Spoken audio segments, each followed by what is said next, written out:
Gravity's Rainbow is a 1973 novel by American writer Thomas Pynchon. The narrative is set primarily in Europe at the end of World War II and centers on the design, production and dispatch of V-2 rockets by the German military. In particular, it features the quest undertaken by several characters to uncover the secret of a mysterious device, the Schwarz-Gerät Black device, which is slated to be installed in a rocket with the serial number 00000. Author: Thomas Pynchon. Country: United States. Language: English. Genre: historical novel, satire, encyclopedic novel, science fiction, paranoid fiction. Published: 1973 Viking Press, 1974 Bantam Books, 1987 Penguin Books. Pages: 760. Dewey Decimal: 813.54. Traversing a wide range of knowledge, Gravity's Rainbow crosses boundaries between high and low culture, between literary propriety and profanity, and between science and speculative metaphysics. It shared the 1974 U.S. National Book Award for Fiction with A Crown of Feathers and Other Stories by Isaac Bashevis Singer. 1. Although selected by the Pulitzer Prize jury on fiction for the 1974 Pulitzer Prize for Fiction, the Pulitzer Advisory Board was offended by its content, some of which was described as unreadable, turgid, overwritten, and in parts, obscene. 2. No Pulitzer Prize was awarded for fiction that year. 2. 3. The novel was nominated for the 1973 Nebula Award for Best Novel. 4.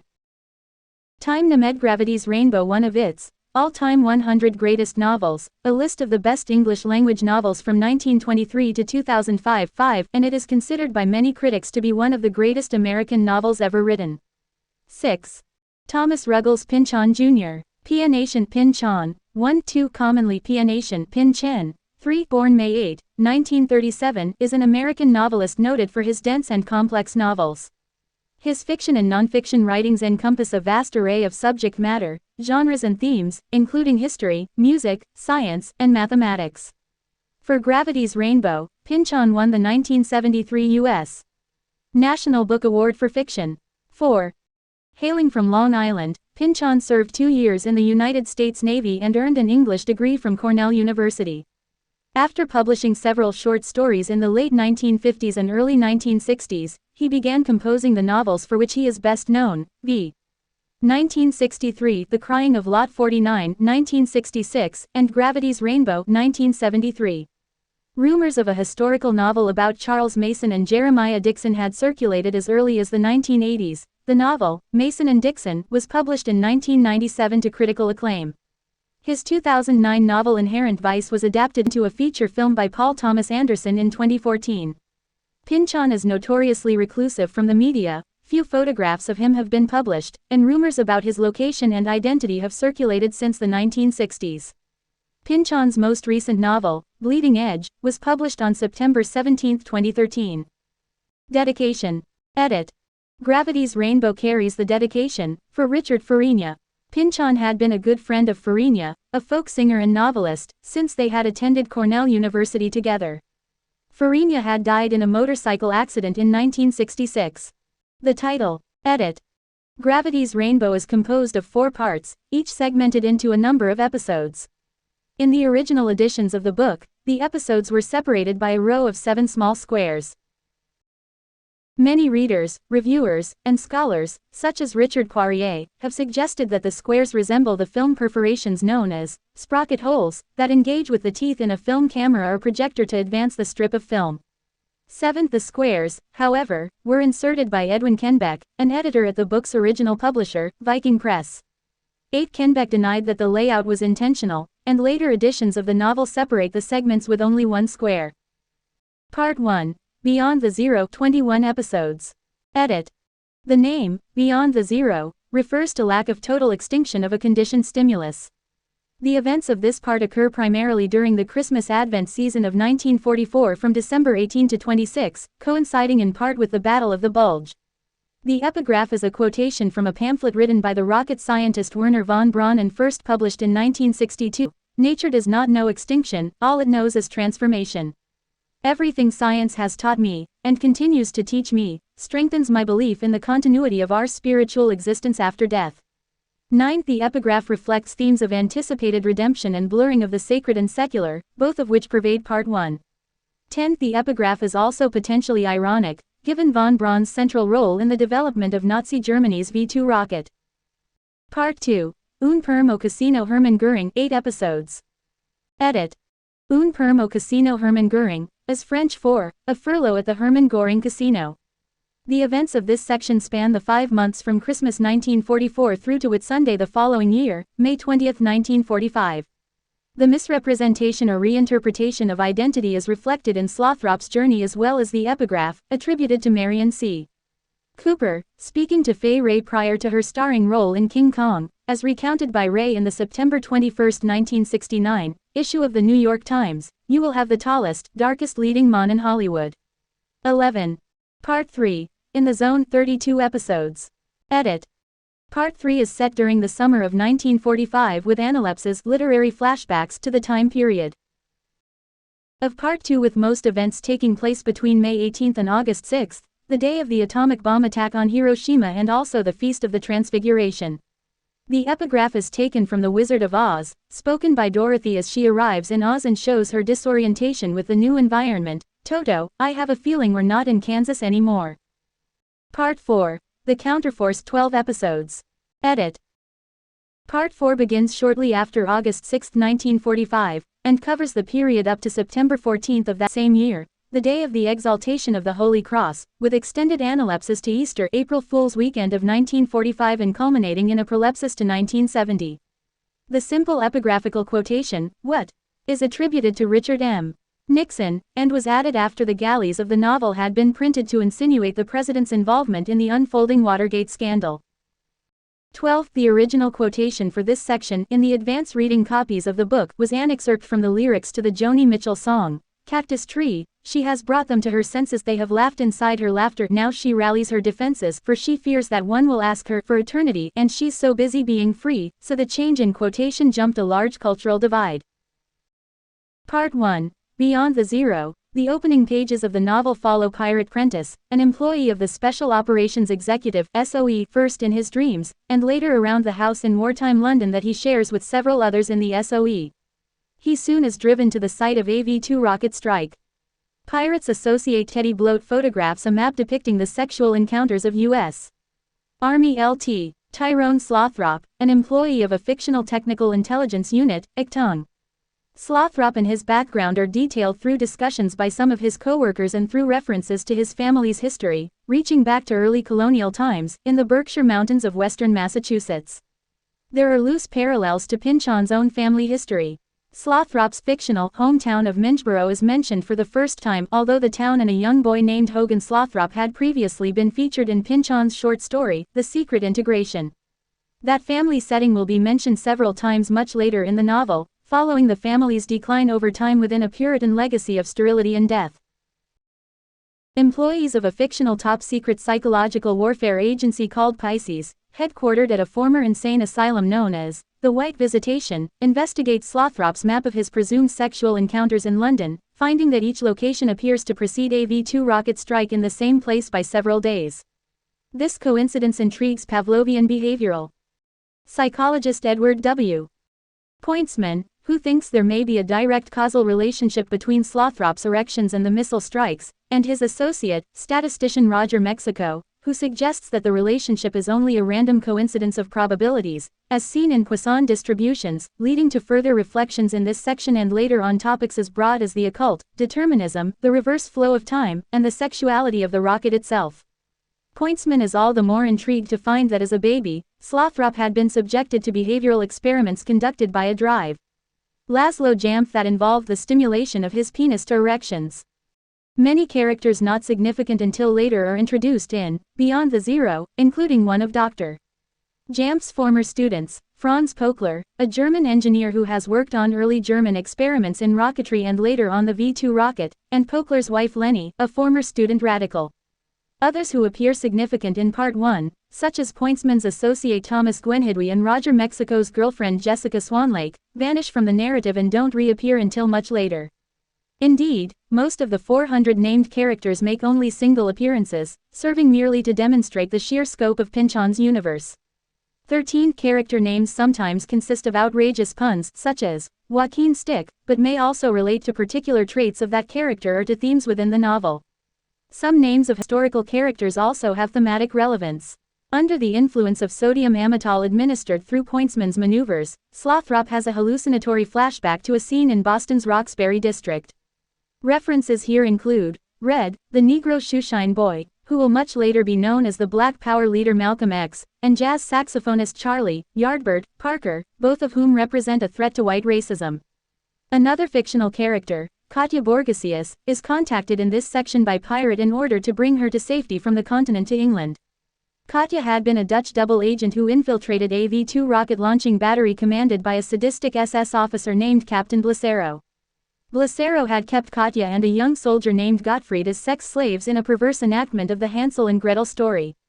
However, Blacero, a Teutonic name connoting death, is also revealed to be the code name of a former Lieutenant Weissman, white man, who earlier appeared in Pynchon's first novel, V. He has had an ongoing but now severed relationship with Enzian, a Herero he had brought to Germany from German Southwest Africa, now Namibia, and who is the leader of a group of Herero rocket technicians known as the Schwarzkommando, who had been helping Blacero in his own project to create and fire a rocket.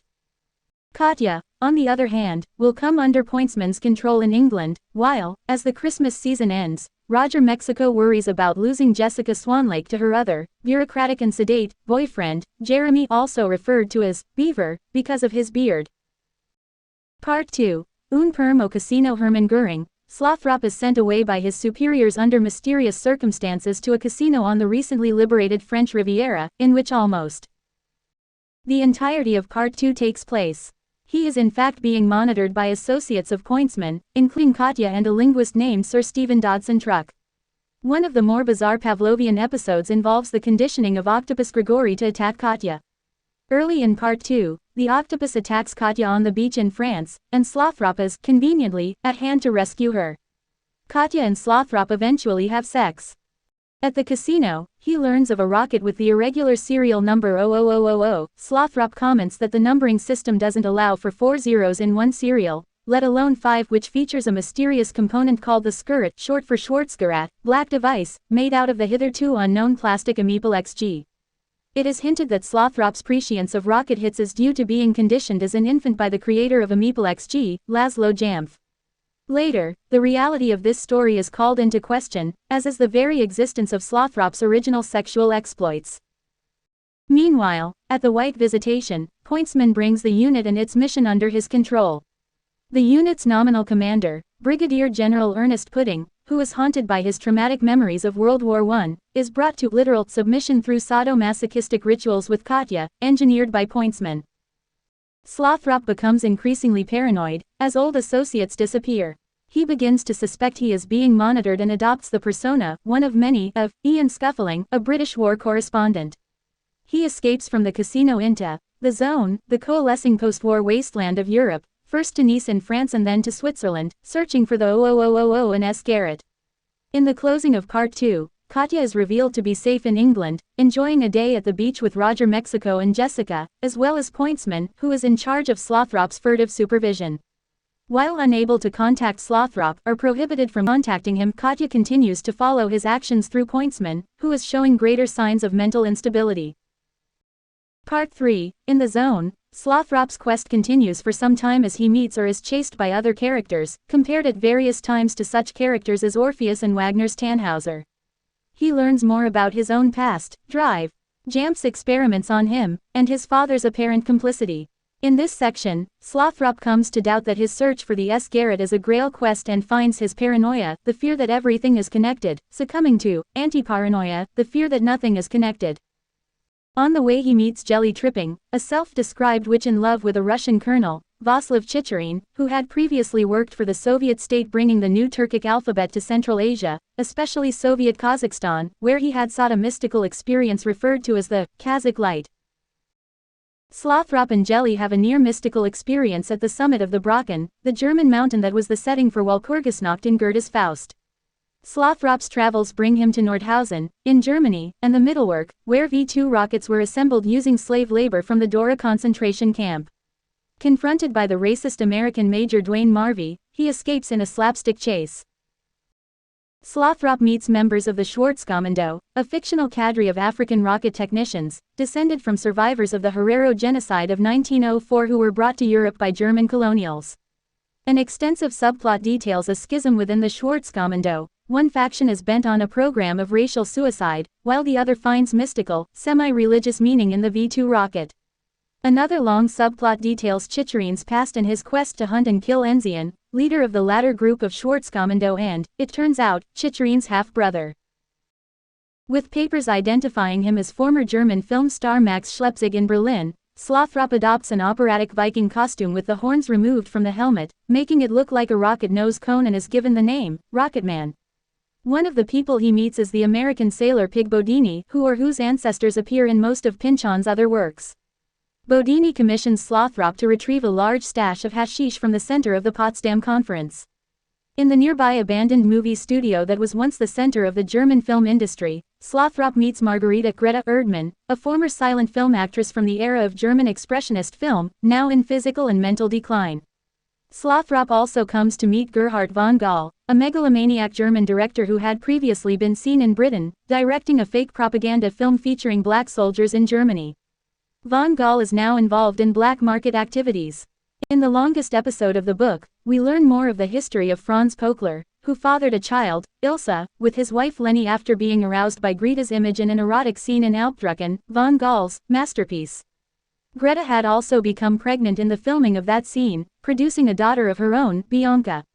While working on the V2 project, Pöckler had been coerced into working on the S-Garrett by Blacero, who was holding Ilse in a concentration camp, allowing her to visit Pöckler only once a year. As Ilse ages over several years, however, Pöckler becomes increasingly paranoid that she is really a series of imposters sent each year to mollify him. Pöckler's work for Blacero is tied to the history of organic chemistry, with its own outcomes in the production of dyes and plastics and the international cartels that would come to control them, such as IG. Farben, and a culture of death in life. Slothrop is led by Margarita to northern Germany and onto the Anubis, a private yacht named for the Egyptian god of the dead filled with uninhibited European aristocrats. Here, Slothrop has sex with Margarita's teenage daughter, Bianca. Margarita, along with her partner, the Nats, are revealed to know more about the 00000, S-Garrett, and Amipolex-G than they let on. Ensign Morituri, a Japanese liaison officer, tells Slothrop about how Margarita and the Nats had brought their traveling sadomasochistic act to Captain Blacero's rocket battery, from which rocket 00000 had apparently been fired in the spring of 1945, towards the end of the war. Margarita spent many days in a mysterious and ambiguously described factory, where she was clothed in an outfit made from the erotic plastic Amipolex-G. Slothrop falls overboard and is rescued by black marketeers heading towards Peenemünde, the test site for the V2 rocket, now occupied by Soviet forces. Slothrop later returns to the Anubis to find Bianca dead, possibly hastening his already hinted at decline. He continues his pilgrimage through northern Germany, having changed clothing with Chicherin, arriving at Lüneburg Heath and the town of Cuxhaven, also sites of tests and launches by Allied forces of captured V2 rockets. On the way, he again meets Major Marvey, who fails to recognize him. At a village festival, he is invited by children to don the costume of a pre-Christian pig hero, Plekazanga. Meeting Pöckler at the abandoned amusement park where Ilse used to meet her father, Slothrop finds out more about his childhood and the 00000. It becomes steadily apparent that Slothrop is connected to Laszlo Jamf through Lyle Bland, a Slothrop family friend who apparently played a role in funding Jamf's experiments on the infant Slothrop. Bland, in turn, is connected to many threads, including pinball machines and the Masons, that implicate him as part of an international conspiracy of industrial cartels. Slothrop is introduced to and sleeps with Solange, a prostitute who is actually Leni Pöckler, recently freed from a concentration camp herself. In the same building, Major Marvey has found Slothrop's pig costume and dons it, only to be caught, sedated, and castrated by agents working for Pointsman, who believe that Slothrop is still in the suit. Major political and social realignments have been taking place throughout the zone. Towards the end of this section, several characters not seen since early in the novel make a return, including Pointsman, who is no official disgrace, as bureaucratic operatives consider how to deal with him. Other characters, including Pirate Prentice and Katya Borgesius, begin to coalesce as a group styling itself as the counterforce in resistance to the emerging post-war industrial military complex. Part 4. The Counterforce. Elements in this section become increasingly fantastic and sometimes self-referential, the narrator at one point saying, "You will want cause and effect." All right, page 663 in the Viking edition, before explaining how certain events in Part 3 tie in. Despite the efforts of some to save him, Slothrop is repeatedly sidetracked until his persona fragments totally, more than 100 pages before the novel's end. A flashback reveals how Roger Mexico, now in Germany, has come to join the Counterforce despite its inherent contradictions as a group organizing against international organizations. A long digression gives the story of Byron the Bulb, a sentient, seemingly immortal light bulb whose existence links with Dr. Jamf and his experiments into the integration of power companies and their grid to the network of cartels. The Schwarzkommando become reunited and finish construction of their own version of the 00000 rocket.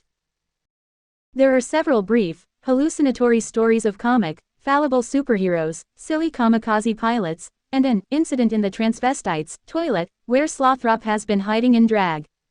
Such incidents may be products of Slothrop's finally collapsed mind, or of the increasingly chaotic state of affairs outside the realm of a rising technological class and society that comes to be labeled the Raketenstaat, rocket state, of the future. For Slothrop, these scenes more or less culminate with his finding, and failing to understand, a headline announcing the atomic bombing of Hiroshima. Chicherin is told by his superior officer that he is to head back to the USSR with some German rocket scientists, despite his own misgivings about Marxist dialectics. A conference is held by members of the Counterforce, which now includes some with questionable pasts, personalities, or motives, such as von Gaal. Jessica tells Roger that she is going to marry Jeremy Beaver. Invited to a dinner at the home of a German industrialist, Roger and Pig Bodini manage to escape with the help of some disgusting culinary repartee, but it becomes increasingly clear that the Counterforce does not have the capacity to counter the emerging rocket state, in part because the man has a branch office in each of our brains. Some individuals, however, provide some hope. Earlier, Slothrop had encountered a young boy on what seems to be a futile quest to find his lost pet lemming.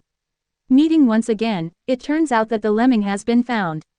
Jelly Tripping's complete love for Chicherin and her connection with the natural organic world contrasts with a flashback in which Blacero explains to Gottfried his obsessive desire to transcend nature and its cycle of infection and death. Jelly does cast a spell on Chicherin that perhaps keeps him from recognizing Enzian when they finally meet, averting a potentially fatal encounter. The final identification of Slothrop of any certainty is his picture on the cover of an album by obscure English band, The Fool, another allusion to tarot, which becomes increasingly significant where he is credited as playing the harmonica and kazoo.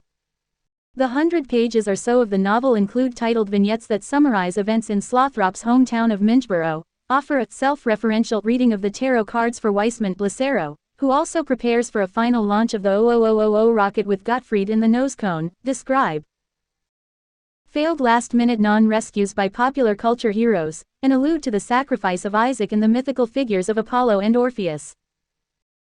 As the novel draws to an ambiguous close, the launch of the rocket with Gottfried is intercut with scenes contemporary to the novel's publication, at the fictional Orpheus movie theater in Los Angeles, managed by a character named Richard M.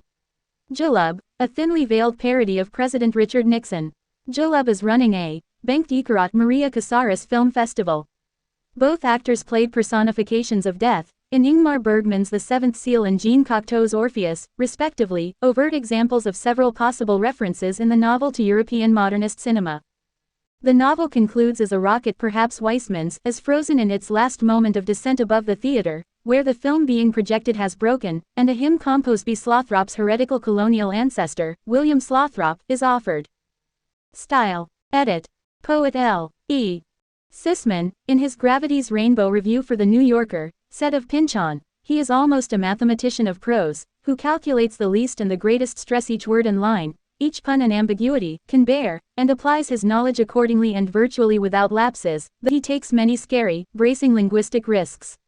Thus his remarkably supple diction can first treat a painful and delicate love scene and then roar, without pause, into the sounds and echoes of a drudged and drunken orgy."